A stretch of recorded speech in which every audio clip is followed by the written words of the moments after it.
Hello everyone, good evening good evening good evening. क्या मैं live आ चुकी हूँ? जल्दी से बता दीजिए, आर वी लाइव? क्या मैं लाइव आ चुकी हूँ? Am I audible, clearly visible? Very good evening to all of you. And before starting the session, a big very big update, बहुत बड़ी न्यूज की साइंस ओलंपियाड की जो सेकेंड स्टेज INO, जो सेकेंड स्टेज साइंस ओलंपियाड की 2025 में हुई थी, result is out. Physics, chemistry, astronomy, biology and junior science olympiad के जो सिलेक्टेड कैंडिडेट्स हैं OCSC कैंप के लिए, उनकी लिस्ट आउट हो चुकी है वेबसाइट पर, ऑफिशियल वेबसाइट पर, right? So you can check your result and let us know कि कैसा रहा आपका रिजल्ट, कैसा रहा अगर आपने INO 2025 दिया था। पहले जल्दी से बता दीजिए, am I audible, visible? Quickly let me know guys, waiting for your response. क्या आप मुझे देख पा रहे हो, सुन पा रहे हो? क्या मैं लाइव हूँ? जल्दी से बता दीजिए।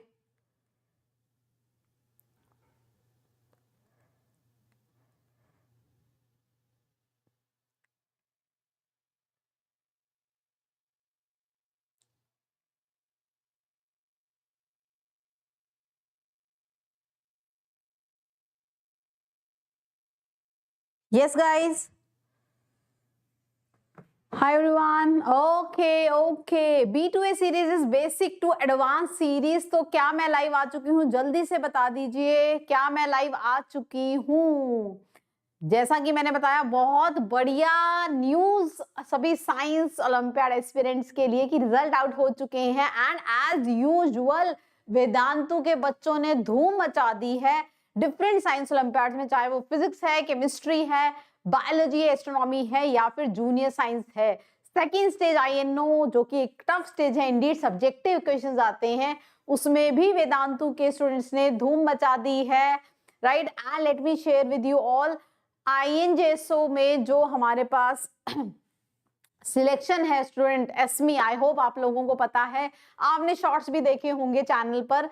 अस्मी is one of the top highest scorer in India and ऐसे ही बहुत बढ़िया रिजल्ट है सभी साइंस ओलंपियाड्स में, जो बहुत जल्द soon will be sharing on the channel, so stay tuned. So सबसे पहले जल्दी बता दो, am I audible, visible guys? जल्दी से बता दीजिए so that I can start with the session. Bohr's atomic model, अपनी B2A series, that is basics to advance series को let's take it forward by Bohr's model. In the last session we did photoelectric effect, right? The theory for which our very own Einstein ji got the Nobel Prize. So if you missed that session, just make sure the last session, chemistry session of B2A series, you should definitely watch. Yes? Okay, great. So in today's session, we are going to talk about Bohr's atomic model. Quickly, we'll see what was Bohr's atomic model, because still we are in quest of looking for atomic model which can explain how atom look like. Yes? Okay. So let us start, guys. I hope everyone is ready and I'm sure many of you must be engaged in your school exam, but still if you are watching this session, that means you are seriously a good dedicated candidate for Science Olympiad. You are true science lover, guys. Okay, let's move ahead. So in today's session, we are going to talk about Bohr's atomic model, a quantum leap, the revolutionary model that impacted the atomic theory, right? That led a pathway to the modern atomic model that we still believes in today. Yes, so Bohr's atomic model, one of, I will say, the best, work by Bohr in his life, bringing up an atomic model that can lead a pathway to the future models, right? So Bohr's atomic model. So before Bohr atomic model, many scientists gave their atomic models based on their experiments, based on their instincts also, I will say. So I hope you all know the first one was Dalton's atomic theory, which talk about that everything is made up of atoms, right? So our journey started with Dalton's atomic theory, and then Thomson gave the atomic model that we have already talked about, plum pudding model, watermelon model, that atom looks like a watermelon, which was also proven wrong because of another model, that is Rutherford's atomic model, where Rutherford did alpha scattering experiment and he talked about the presence of nucleus at the center of atom. That nucleus is very small, very dense, having all the positive charge, all the mass of an atom, right guys? So Rutherford's atomic model. Perfecto? Yes. But Rutherford atomic model was also proven wrong by Maxwell's electromagnetic wave theory. If you missed that session, please, you should definitely watch why Rutherford atomic model failed, right? And also we studied because Maxwell theory is about light, electromagnetic radiation, which was proven wrong. So later on, there was another theory and important and interesting theory about quantization, that is Planck quantum theory. I hope that also very interesting theory you must be aware of, because the concept of quantization is also being used in Bohr's model. Then, on the basis of Planck quantum theory, Einstein proved the result of photoelectric effect. Indeed, another important topic for all those who are preparing for science Olympiads, right guys? So till now in our story, let me highlight what are the most important topics for your science Olympiads, right? One is Rutherford's atomic model. Many questions are being asked. It is still in your class 9th also. But if you are serious about science Olympiad, you should know Junior Science Olympiad, even Chemistry Olympiad, what all are the important topics from a particular chapter that you should definitely put stress on, right? So one is Rutherford's atomic model, where he talked about the nucleus, everything about Rutherford atomic model you should know. Next is Planck's quantum theory, E is equal to h nu. That is also one important topic that you should definitely do. And the third is, of course, photoelectric effect. So mind guys, photoelectric effect is one of the most important topic from this particular chapter for Junior Science Olympiad, for Chemistry Olympiad, for your JEE, for your NEET exam. So do not miss that, right? Hi Tejas. Okay, now let's move ahead, right? So what are the key ideas of Bohr's model, right? Yes. Okay, so as you can see here, the idea of Bohr model lies in the concept of quantization, the quantum theory, right? Yes. So after Rutherford, Niels Bohr gave his model by studying the spectra of hydrogen atom that I will talk about later, and he talked about the various energy levels and the transition of electron between them. So how Niels Bohr concluded his atomic model. There must be some experiment done by Niels Bohr. There must be some, observation that he got, the insight that he got from the experimental results or the observation, on the basis of what he gave the atomic model, right? So what he did, he took the spectra of hydrogen atoms. So what he did, he had a sample of hydrogen atom. He heat those hydrogen atoms, right? And he removed the heat, because the hydrogen atoms, the electron in the hydrogen atom, they absorb that heat, right? They start radiating the energies, right? There is an emission of radiation from those excited, heated hydrogen atoms, and he noted those emitted radiation, their wavelength on a photographic plate.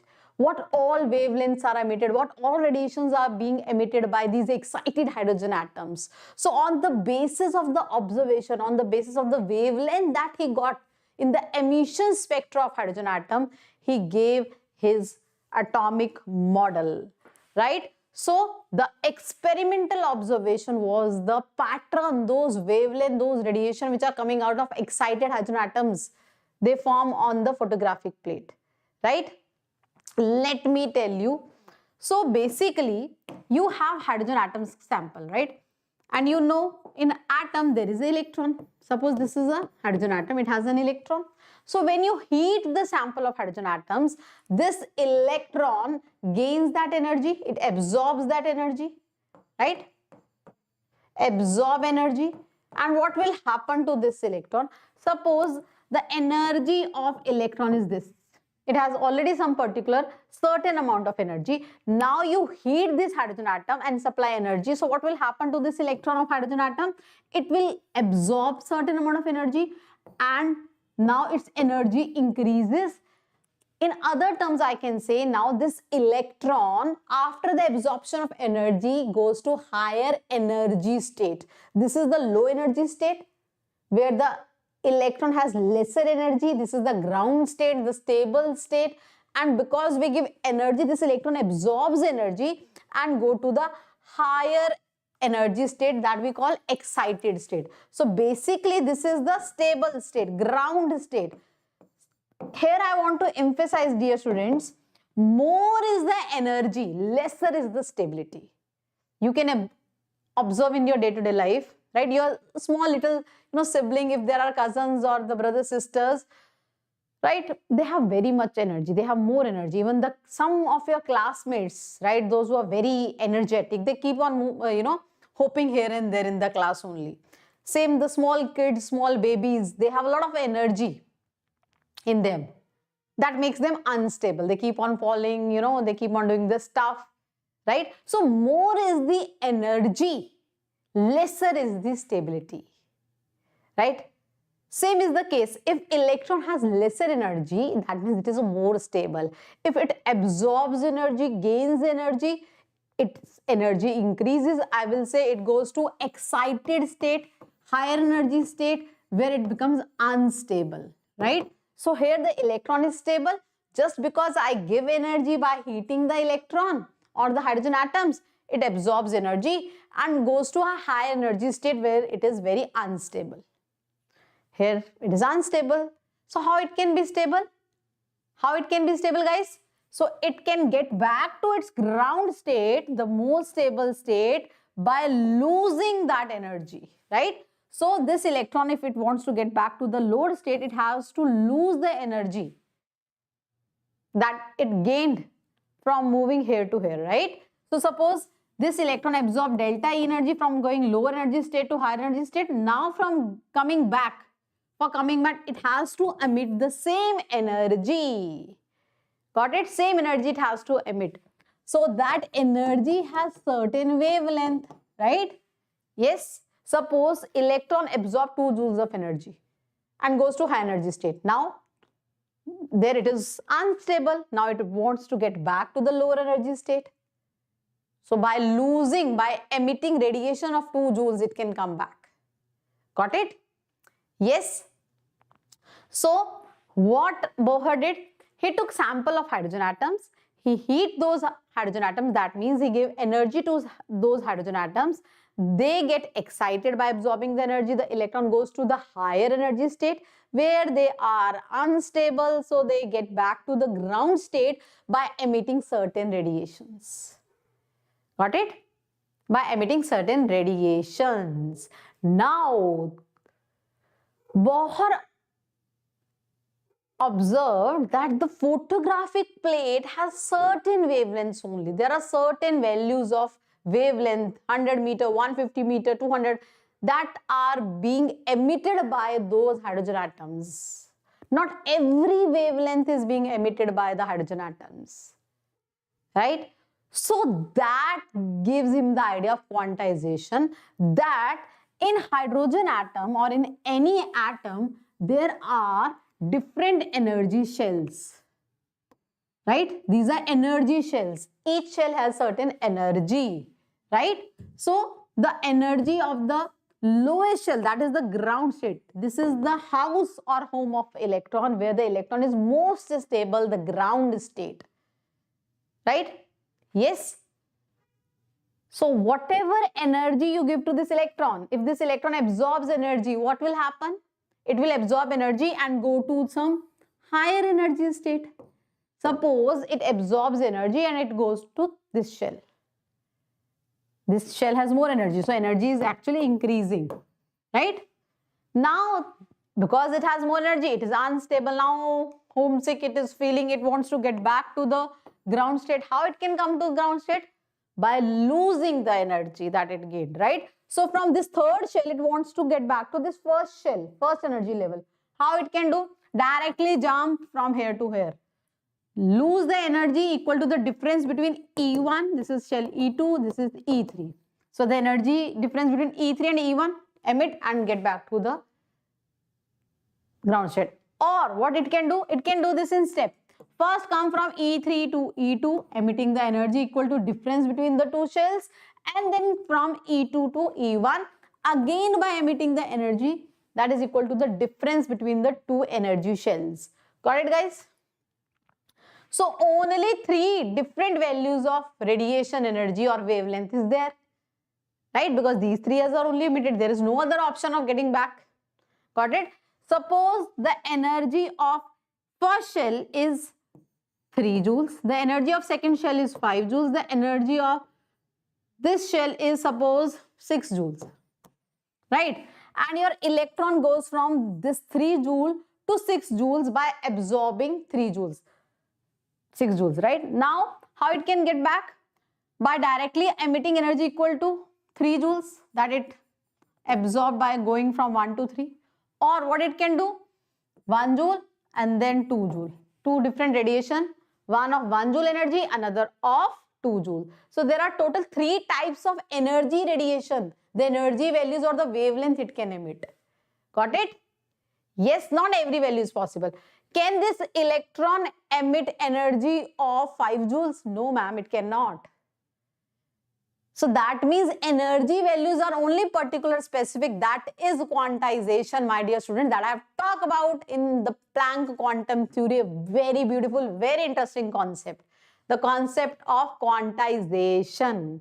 So on the basis of these observations, Bohr gave his atomic model.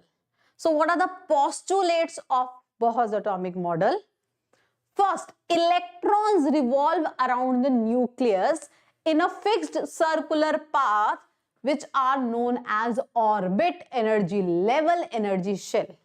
So as per Bohr, in an atom, electrons are revolving around the nucleus in a fixed circular path which we call orbit, stationary shell, stationary level energy shells, anything you can call, right? And in that orbit it has a particular energy. Every orbit, every shell has a particular energy. If the electron is in that orbit, it has certain amount of energy. So each orbit has a fixed energy. Yes, got it? Now till the time electron remain its in own orbit, neither it will absorb energy nor it will lose or emit energy. But once your electron will absorb energy, what it will do? It will go to the higher energy orbit or high energy shell, right? By absorbing energy. So electron can only jump from one orbit to another by absorbing energy. So if your electron, my dear students, electron is here, your electron is here, right? If it absorbs the energy, it goes to high energy orbit by absorbing energy, right? And if it comes from high energy orbit to lower energy orbit, it will emit energy. From going low to high energy, it will absorb energy electron. From coming from high energy shell to lower energy shell or orbit, it will emit energy equal to the difference between the energy of two levels, right? So whatever is the difference between the energy of two levels, the two energy levels in which the electrons are doing that transition, they will absorb. By gaining energy, by absorbing energy, the electron will go to higher energy orbit. By losing energy, they will come back to the lower energy orbit. Got it? Yes.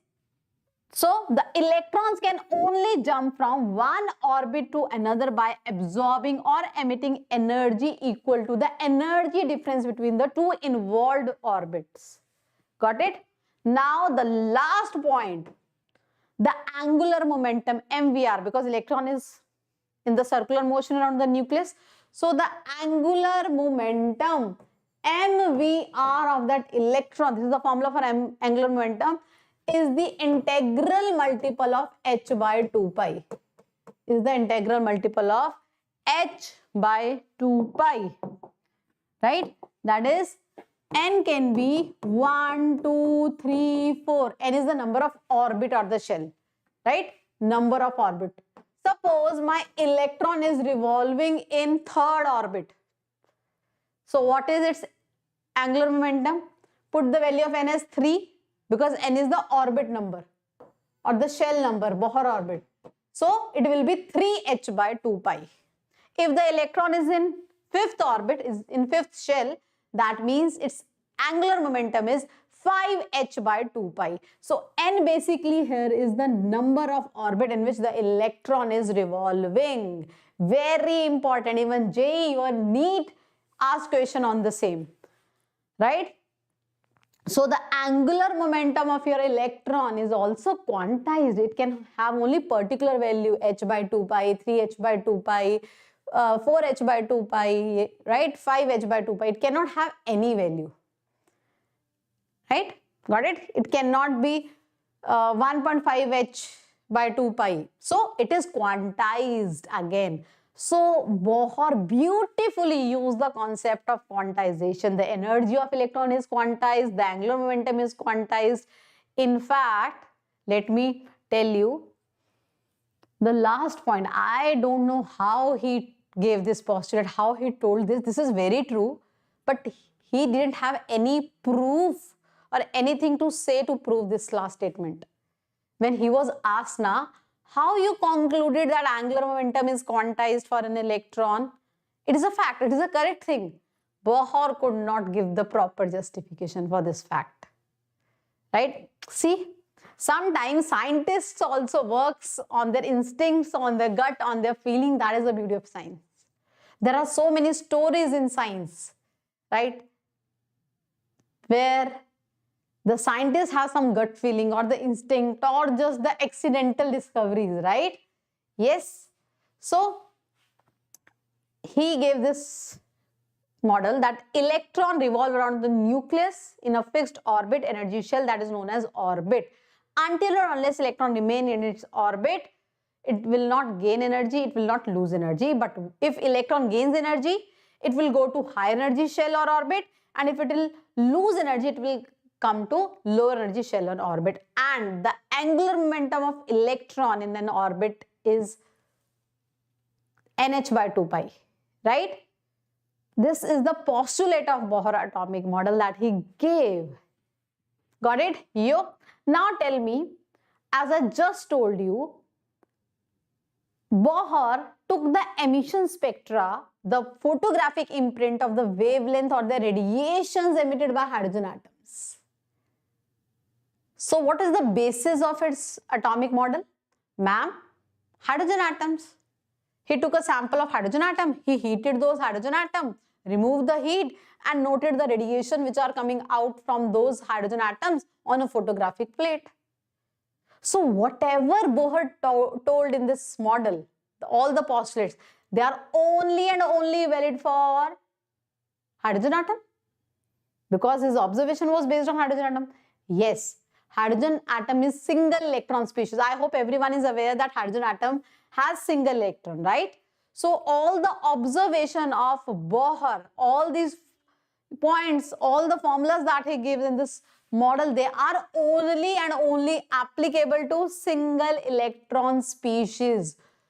Everything is valid for only for those atoms or species which has one electron. Now you will ask me, ma'am, only hydrogen has one electron. Which other atom has one electron? So we have hydrogen, we have helium positive, lithium 2 positive, beryllium 3 positive. So these are the species, they all are single electron species. They all have single electron.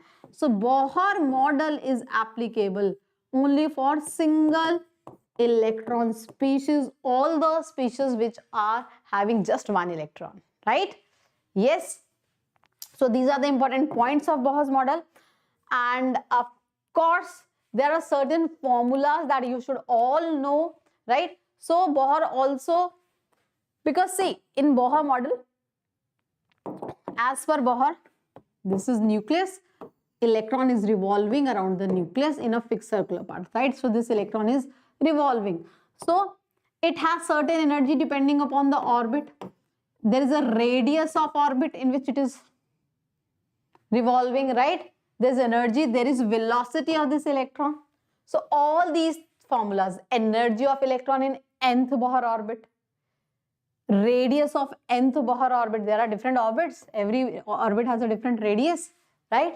And the velocity of electron in nth Bohr orbit, these all formulas are very important. You should all know the formulas.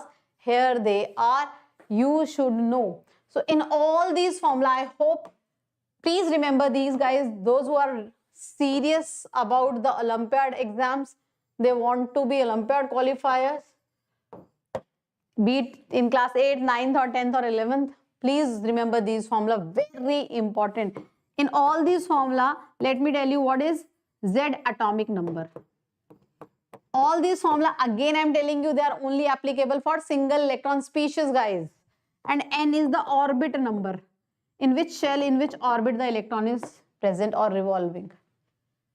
Got it? So, the energy of electron in nth Bohr orbit, energy of electron in nth Bohr orbit, E is equal to minus 13.6 Z square by N square electron volt per atom. This is the unit. Very, very, very important formula, right? You should all know. And right away, let me ask you a question. Please do calculate the energy of first 5 orbits of hydrogen atom. Putting N equal to 1, 2, 3, 4, 5. Z is 1 for hydrogen atom. So please let me know, using the same formula, what is the energy of electron in first orbit of hydrogen atom, in second orbit of hydrogen atom, in third orbit, fourth orbit, fifth orbit. And you should also remember these values, guys, right? Using this formula, very important. In electron volt, I want the answers. Next formula is the radius. So what is the next formula? The radius of nth Bohr orbit, the formula is 0.529 N square by Z angstrom. 1 angstrom is 10 to the power minus 10 meters. Again, very important formula, radius of nth Bohr orbit. Z is the atomic number, N is the number of orbit. If I want to calculate for second orbit, put N equal to 2. If I want to calculate for fourth orbit, put N equal to 4, right? So N is the orbit number. Now, the velocity of electron in nth Bohr orbit. Of course, electron is moving, it has certain velocity, so it is 2.18 into 10 raised to power 6 Z by N meters per second. This is the formula for velocity of electron in nth Bohr orbit, right? And the last one is Rydberg's formula. This is Rydberg's formula. Rydberg gave this formula on basis of the same observation that Bohr did. So what is this Rydberg's formula? Suppose electron is coming from high energy level N2 to lower energy level N1, right? So N2 is high energy shell, N1 is the lower energy shell. So electron is jumping from N2 to N1, right? So because it is coming to the lower energy level, it will emit certain radiation of wavelength lambda. So lambda is the wavelength that it emitted if electron jumps from N2 to N1. Now to calculate the value of this lambda, the formula is 1 by lambda is equal to R Z square, Z is atomic number, 1 over N1 square minus 1 over N2 square. N1 is the lower energy shell and N2 is the high energy shell. For example, suppose electron jumps from 5th shell to 3rd shell. So N2 is 5, high energy shell, and N1 is 3. 5 to 3 electron is coming, right? 5th shell to 3rd shell. So this is the formula, and R is the Rydberg's constant, guys. If any one of you knows the value of Rydberg's constant, let me know. And once a question was also asked on the Rydberg's constant value, right? If Rydberg's constant, what is the value of Rydberg's constant? Anyone? Yes, guys? Anyone? Rydberg's constant? This is the Rydberg's formula. Rydberg's constant.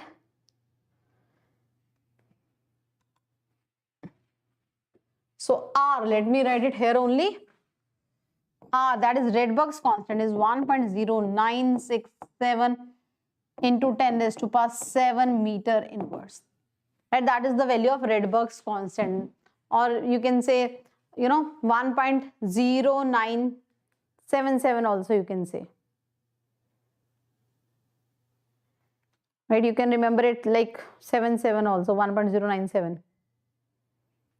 Correct? That is the value of Rydberg's constant. Got it? Yes.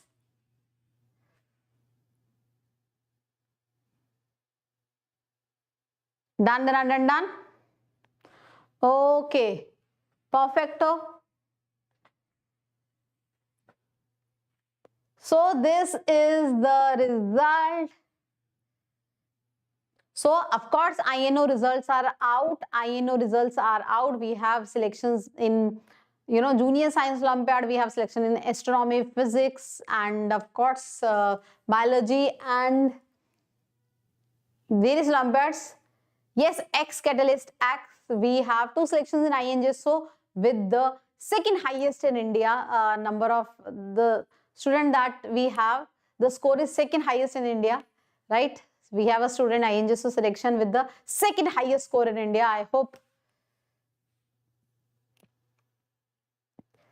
Okay guys, so these are the formulas. So make sure Rydberg's formula, when electron makes a transition from N2 to N1, what wavelength it will emit, that is important. Question was also asked on the Rydberg's constant in JEE also. And velocity of electron in nth Bohr orbit, radius of nth Bohr orbit, and energy level, they all are too good. Yes, 2 out of 36. It is 2 out of 36 pan India, not 45. 2 out of 36. 2 out of 36. Right? Okay, guys. Let's move ahead. So guys, what are the good things about Bohr model? The good thing about Bohr model is that exact prediction about hydrogen-like species. Whatever results Bohr gave, they are still true, they are still valid for hydrogen-like species, right? Second, he used the concept of quantization, a modern concept actually, right? Which is also being used in the present model, right? Atomic stability, the atom is stable, right? The electrons do not radiate energy until or unless they are in the same orbit. They will only lose or gain energy when they are not in their own orbit. So these are the things that are the main highlights of Bohr model, right? So please read. Anyone who is not shocked by quantum theory, because quantum theory, the quantization concept, quantum theory is being flourished after all these models, right?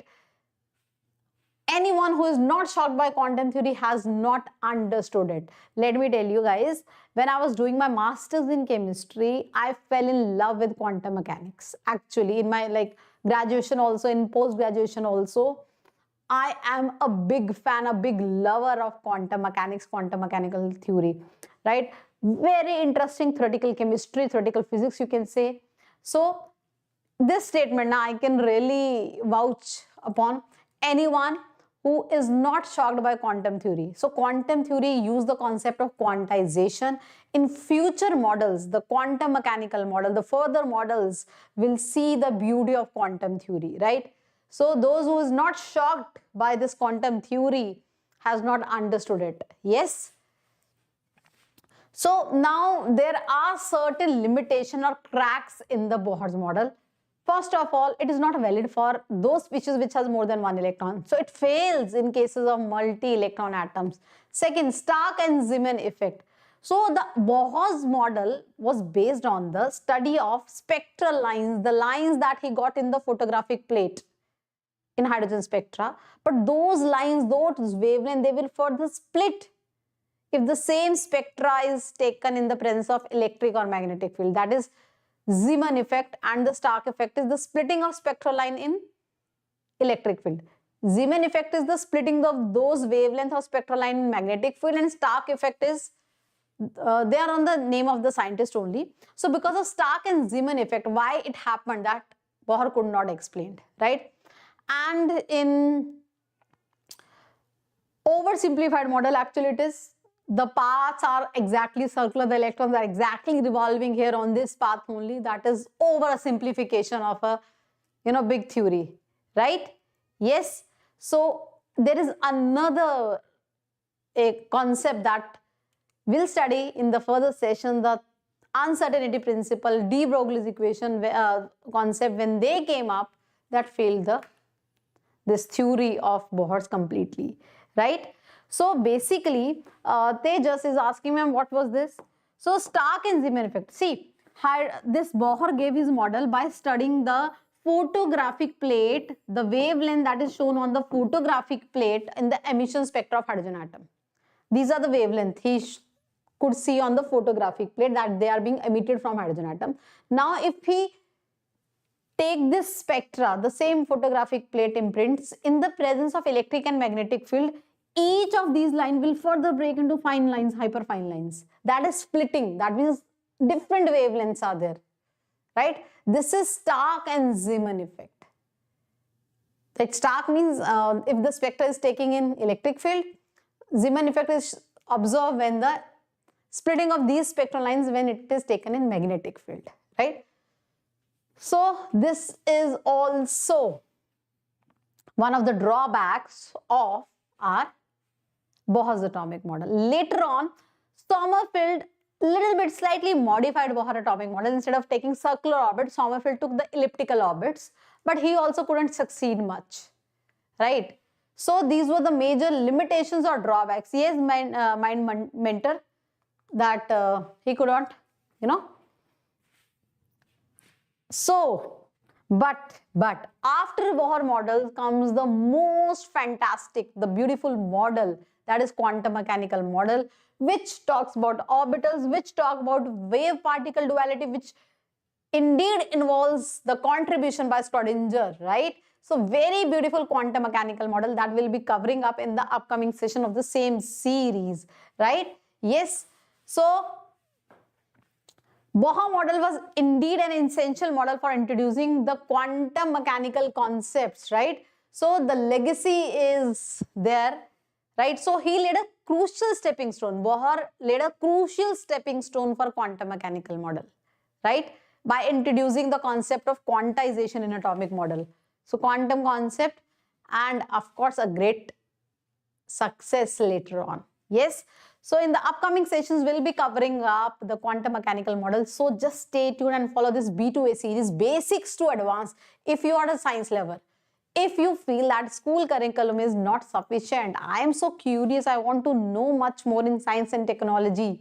So you should definitely follow these sessions, right? It's not about any, particular Olympiad. It is about love for science. Yes. And one more thing, I'm going to bring a very big news for all of you very soon. So just stay tuned. A very big update, a very big reveal is coming your way, guys, all the science lovers. So just stay tuned, right? Yes. So that's all for today, guys. Today we did Bohr's model in this B2A series. And if you have any doubt, all the science lovers, if you have any doubt, especially those who are preparing for science Olympiads, they can contact me. This is my Telegram ID.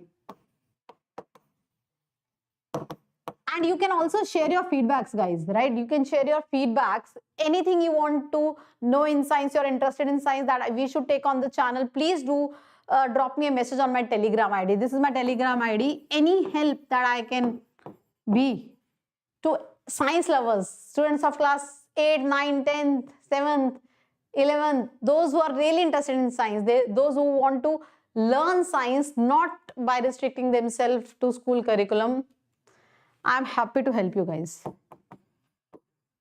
right? For the love of science. Yes, done?